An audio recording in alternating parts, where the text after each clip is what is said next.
but like because every fucking beer we've had Right. has just been a really good beer. And I'm not untapped play by any means, but like our untapped rating is pretty decent for like a small place that doesn't get a lot of ratings because no one ever fucking uses it around Right. here. But like he just knows what he's doing. He's really meticulous. Like I get him the best ingredients. He makes me the best beer. It's just worked out well for the past 3 years. I love that. Yeah, so I would say like gun to my head is probably Grog's, and then the rye, and if I had to pick, probably the Saison. Okay. Yeah, I saw the rye on the Untapped menu. I was looking at it. Yeah. Before coming in here, I was like, "Ooh, I need to try that." And I did. Yeah, No. we got some cans. I'll obviously give some cans. Oh, I appreciate that. Yeah, Thank you. so you can bring it back with you. But yeah, I would say those are my 3. Now, if people are coming to this area, obviously visit you guys. What other breweries would you suggest that they kind of visit? So if you want to hit like some like, you can go Staples and you can go like out of the way ones. So Staples are, I would say like, honestly, even though they're like bigger breweries, go to Kane, they have great stuff. Go to Double Nickels right around here. There you go. Go to Tonewood just because like try their Fuego. It's like it is the IPA of New Jersey, but like there's so many places in Jersey you can visit. Like Hamilton itself as a town has my buddy Dan's place, Jimmy Rustic, Vinyl, and my friend Mike 3 Threes. There you go. So like you can go to 3 places in Hamilton alone. It's great. I would say if you had it's weird for me to say this. Like if you had one brewery to pick in New Jersey to go to, I wouldn't even pick myself. It's just crazy to think because like just based on Untapped and like how quickly we've grown stuff like that, I think we're in the top like I want to say like. I mean, we're definitely in the top 28%. I think it's a little bit lower than that now, like 16 or 18% in Jersey, which is good. Yeah. There's a brewery in Atlantic City called The Seed. Okay. So Sean and Amanda own it. Amanda is this super funk head, and she loves doing like wild fermentation, which is some of my favorite styles. Oh. So like Hill Farmstead is like one of my favorite breweries. The funky, the wild fermentation, that kind of shit. Yeah. They edged out my favorite brewery of all time because they left. They used to be called The Referent. All right. So they went to, I want to say like Kutztown, PA, but they used to do, they get work from other breweries and do all this wild fermentation and bottle aging, barrel aging. It was fucking awesome. Wow. It was hands down my favorite place, but they left the PA, so they're dead to me, but also you're not dead to me. I love you very much. You're still amazing. I've had you twice. But the Seed, Amanda does this like these really clean and crisp IPAs and Pilsners, but like her wild fermentation, like their program over there is fucking bar none, dude. It's That's so awesome. Good. Axe and Arrow down in Glassboro does is really fun. So they're not my style, but people love them, and I know why they love them. They do a lot of smoothie sours. Okay. So again, I'm not a big lactose guy. Yeah. It's not for me, but they're really popular because like they just make them very well. So they do a really good job. If you want this really cool place, we're actually going tomorrow for the Eclipse. Yeah. They're a brewery called Eclipse in Merchantville. Awesome. So it's this guy Chris and Beth own it. 2 of the sweetest people I've ever met. He works in like a half barrel system, and he has like fucking 20 things on tap. Whoa. All he does is brew. And he's literally, I think he got his master's or doctorate or something like soil study. So he'll just have like free vegetables out for people too. And I'm talking like eggplants the size of my fucking thigh. Like, it's wild. Jesus. He's so like they're fucking just super cool people. They're a lot of fun to be around. Really good cidery and meadery in the area. It's a place called Armageddon. Okay. So they're out in Summerdale. Buddy Christian and Leah, who's working with Count, she's there now. Mm-hmm. They do this awesome session meads. So like meads to me were always just like 15% super sweet boozy fucking things. He brought it down like 4 or 5%. Yeah. And it's awesome. Like it's just super cool session mead. They do a really good dry cider. I mean, there's just a lot of places I can mention out here, but like those are some of the ones that I go to a lot just because like I know the people well. They're in the area. And I don't have a ton of time to go out, but when I do, those are the places I usually like visit the most. That's awesome. Yeah, I've seen mead. It's weird that I wouldn't mention myself, but like I feel like there's just so many fucking good places out here. Well, I already said if they're coming here, obviously visit you guys and then anybody else. Me first, and then no, mead is becoming more of a thing, and I love it. And more bottle shares I go to, somebody always brings a mead, and I'm like, this is where we are now. I love it. And I've talked to it's great. He's fucking awesome. I've talked to so many meaderies, and it's killing it, and I love it. So I have a segment on the show called the 5 Count. It's just 5 random questions. Okay. Just answer as quick as possible. Okay. If you were on America's Got Talent, what would your talent be? Drinking beer. That's a good one. I like it. Very good at it. If you were a pro wrestler or MMA fighter, what would your name be? Sasquatch. Perfect. Yeah. Love it. There actually hasn't been a Sasquatch. Really? Yeah, it's weird. Again, audio podcast, but I'm almost 6'2", over 300 pounds, and I'm covered in hair on my head. Yeah, I have hair down to below my shoulders and a big beard. So I feel like it's weird too. Like I know some quick questions, but sidetrack. Is that I do our social media, so it's weird to talk about myself for like things in the third person. Yeah, I've seen. But I always say our resident Sasquatch. But I'm writing about myself, which is still weird to me. But people seem to like it, so I would say Sasquatch probably my wrestling name. I do the same one as like our own Roddy John. It's weird. It's literally just me. Yeah, I know. You know it's me doing it. I tell everybody it's me, but But people outside look at it. They're like, oh yeah, okay. What are you nerding out on right now? Golf. Yeah. Yeah, We talked about that before we started recording. I watch it 4 days a week. But you watch it too. Oh, big time. Okay. So I always complained I couldn't watch baseball because there's too many games in the season. I love baseball. But I fucking watch golf 4 days a week. Fair, It's yeah. the same fucking thing. And it's also like way less action, but like I love Way it. less action. I yeah. play like 2 to 4 times a week, and people call me like retired. But I also work till 2 or 3 in the morning. You can ask my wife. I am not retired. Yeah. I work till like 2 or 3 in the morning most days, just because I prefer to stay up late and do work, but still have like the freedom to play golf. Look at you. But I am on their handicap committee. I belong to a club. That's literally I just came there from here. That's why I'm dressed in this. But we had a game today, and I just golf's definitely like my thing right now. Big time. Yeah. Nothing wrong with that. Who or what inspires you? Oh man, that's tough. I feel like I have cliche answers to this, even though it's supposed to be quick. It's probably my dad and my wife. That's awesome. Yeah, my dad he's just been the fucking man, dude. Like he worked his fucking ass off. He's always been super supportive. It's really just my dad and my mom. Yeah. Like they were super supportive of this, like from the beginning. They were very questionable at the start, where they were like, they wanted things to work out for me. They were nervous about me going to this kind of field, but now it's like they'll bring out busloads of people every year. They'll literally bring a coach bus of people out every year from Long Island. That's awesome. They come to the brewery for a day and then drive back. What's that drive? How long is it? About like 2:45, 2.5, depending where they leave from. Yeah, no, it's not bad. We're on Suffolk County, Long Island, so it's not super bad. Yeah.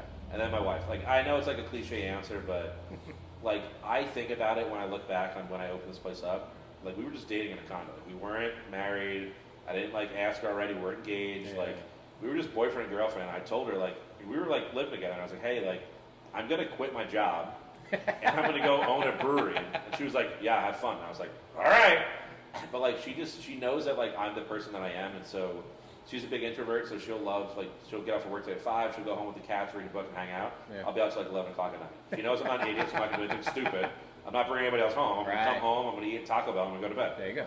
So We have not seen one Taco Bell since we've been. There's a bunch of them. I also can't eat Taco Bell because it just ruins me. Oh, I had it like 2 days ago, and a piece of ground beef went down my airway, and I threw up, and no. it was horrible. So no more Taco Bell. Okay. Their breakfast is amazing, by the way. Yeah, I've never had it. Oh, I'm not a big fast food guy, honestly. Yeah, okay.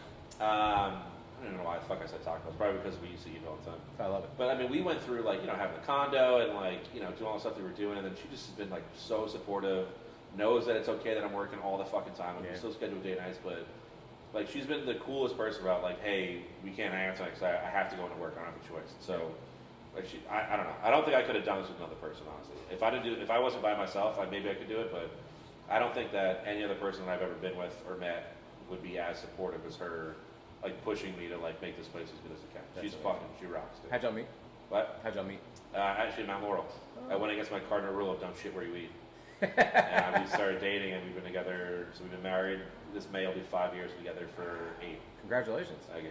Yeah, I'm now getting back into so I was in the wine world for 14 years, selling wine, got out for 2 years for construction, back in the wine world, and now I'm doing more bars and restaurants, and I'm trying to have the same rule in my head of like, all right, don't shit where you eat, and because there's always hot girls in the industry no matter what. 100%. So I'm like, all right, gotta stay away just to be safe. But No, I imagine sometimes she locked me in. There you go. It was all over. So she fucking rocks, dude. She's the best. That's awesome. Yeah. And what would you tell your 17-year-old self?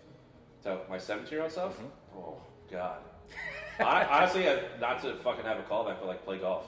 There you go. I didn't play. I've only been playing for about 4 years. Anybody who plays golf, like I'm a 10 handicap now. Okay. So 4 years we had 10 handicaps, like pretty fucking great. Yeah. Just because I play a lot, like I just stay with it. It's like I'm not good at being bad at things. So if I know I'm gonna be bad at it, I just grind until my fucking brain explodes. So I wish I started earlier. Right. Like it's really the only thing. Like thinking back, I'm not a big like looking back at what I changed guy. Or people always ask me about the brewery, like what's one thing you would change about the brewery, or like what would you do like opening up? And I was like fucking nothing, because whatever I did from that point got me to now, and I'm very happy now. So if I change anything, who the fuck knows where I end up? Exactly. I mean, granted, I'm saying like go play more golf, but that could have led me to like not meeting my wife or doing all the stuff I'm doing now. But it's just like it's something I wish I started earlier, because there's a lot of opportunities in it. If anyone's listening, honestly, get your kids into golf, let them play. There's sponsorships or scholarships that go unused every year at colleges. Yeah. It's a huge program. There's a lot of like not even there's a lot of money, but there's a lot of like connections and networking, and it's been huge for the brewery. Like I've literally made restaurant deals because I played golf with some random guy who's like, oh, I own this restaurant here, and I'm like, oh, I have this beer, and he's like, bring it here, and now we're on tap for the last year. I've heard that so many times. It's about huge golf. for networking. It's nuts. It's huge.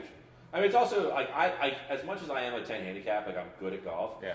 I also just go out to drive a go-kart and drink. Like I just go. want to have a good time. I don't take it seriously, but Mix that weed in. I think you might be a little better. I think I'd be fucked. Really? The last time I did weed, I ate edibles and I ate too much. My wife had something that went, I'm a bigger guy, I could have more. And I think I had close to 100 milligrams after drinking for the day. Oh, that's not. And I remember being sick. I vomited, and then I went to lay down. I listened to nature sounds when I sleep. So I put a river sound on, and I had to remind myself that I wasn't underwater. So I don't think I've had weed since then, and that was like 4 or 5 years ago. I've got a story. Well, you know what? We've got a little time. I'll tell you. So we are having a. I actually haven't recorded this story before. Perfect. So I was dating this girl. She was going to the army. We're all having this big going away dinner at night. During the day, we started drinking wine around 2, 3 o'clock, something like that. Oof. Dinner was at like 6. Yeah. So wine, no big deal for me. A-okay. The problem was, before we left, I grabbed the edibles that were stronger than what I thought they were, and I took an entire brownie. Oof. Should not have done that. Yeah. We were in this room and having the dinner, not a lot of air circulating. I rode this wave of heavy sweats, going to the bathroom to vomit, coming back, heavy sweats, vomit. I went to bed early that night, needless to say. But I think it was the combination of the drinking and if I would have just had that, I can't cross up. It has to be one or the other. But you have to smoke either before or. I can't do both. Yeah, okay. And I can control drinking a lot more. I know it affects me, but I don't know like how edibles or smoking affects me. Edibles you can't control at all. It's all fucking different. Yeah, I'd rather know I have a 5% beer, I can have a billion of these, right? Rather than I want to have one fucking joint. Yeah. Turns out it's way stronger than it needs to be, and I'm fucked for the rest of the day. Like I can't do it. I can control smoke better than I can edibles. Edibles, you're just on that ride. You're on like, good luck. Good fucking luck. Yeah. See you never. Yeah. Pretty much. No. Yeah. So that was that story. Now, if people wanted to find out more about you guys, follow you online, come to the brewery, find your beer, how can they do all the things? Yeah, so we have a great website. Just redid the whole thing. Yeah. It's just drbrewlittlesbeer.com. You can meet the staff. There's a map on there for all our distribution partners currently. Yeah. I update it pretty much every other week when we get new accounts, stuff like that. That's awesome. So they can find all our stuff throughout New Jersey. We're starting to like spread into the shore and down like further South Jersey and North Jersey. Instagram, Facebook, classic social media stuff. Just search Dr. Brewlittles on either one of those will pop up. On our website, got any questions or anything like that? I do all of our social media. Nice. I do all of our marketing, all that stuff. So if you send an email, if you DM us, like it's just going to me. Like you're going to talk to this idiot. And then I would say just, like we go to a lot of festivals and stuff like that. Stop down at the brewery, mention that you heard us like somewhere. We always love like hearing like, we heard you on the next podcast or we saw you on this show and stuff like that. That's always fun for me because I love doing this kind of stuff because you could tell that I got in trouble a lot in like kindergarten, first grade for talking too much because I have a tendency to ramble. But yeah, so like there's class social media, Instagram, Facebook, check our website out. Look at our distribution partners. We have a lot of great restaurants and bars we partner with. Awesome. We have some awesome liquor stores that we're in. So just really, that's probably the best way to like get in touch and see where we're at. There you go. Yeah. And then obviously the name came from Dr. Doolittle, but with beer. Yeah, it was my, I guess, quick ending story was when we first opened up, I was in my condo, I was driving home, and I call my mom every Tuesday. So I'm a good boy. Good for you. My mom's right. I am a good person. So, little Seinfeld. But I call her every Tuesday. We always talk because they're in Long Island. Even if it's like a 5-minute, 10-minute talk, she's like, hey, how's everything going? How's home? Yeah. She goes, how's work? How's Casey? Asks me about stuff. And when we first had the idea of the brewery, she goes, why don't you call it Dr. Doolittle's? Because like Chris is the vet, you were going to go to vet school. And I was like, I'm pretty sure Dr. Doolittle's is probably copyrighted. A little bit. Probably not going to get that. Yeah. And so like we talked a little bit. I go back and I'm, go upstairs to the condo and I'm sitting with my wife. And she's like, why don't you just call it Dr. Brewlittle's? And I was like, motherfucker, that's good. That's why you're here. So yeah, exactly. So she was the one who thought of the name now. So she always like every once in a while she'd be like, where's my equity? I'm like, first of all, I don't have any money. All my money's your money anyway, so what does it matter? I'm your equity. That's right, I'm your equity. But yeah, she actually was the one who thought of the name Dr. Brewlittle's. And then my partner Chris loved it at the time before Jeff isn't our partner anymore. He's still a good friend of mine. But I just had the opportunity to buy him out, like, take a little bit more responsibility on it. I wanted to do that. He's still an awesome person, great realtor, sold us our house. But yeah, so she came up with it and everyone, they loved it. Like they were super big fans of it, so it just kind of stuck. I love it. Yeah, I was curious. Jack, thank you so much for your time. Yeah, it was awesome, man. We had a really good time. Yeah, I love the brewery. The setup is fantastic. And again, if anybody wants to rent it out for an event, you can do that as well. And come by and try your beer and, go drink you at the Blue Monkey. So, yeah, I'm going to do that now. There you go.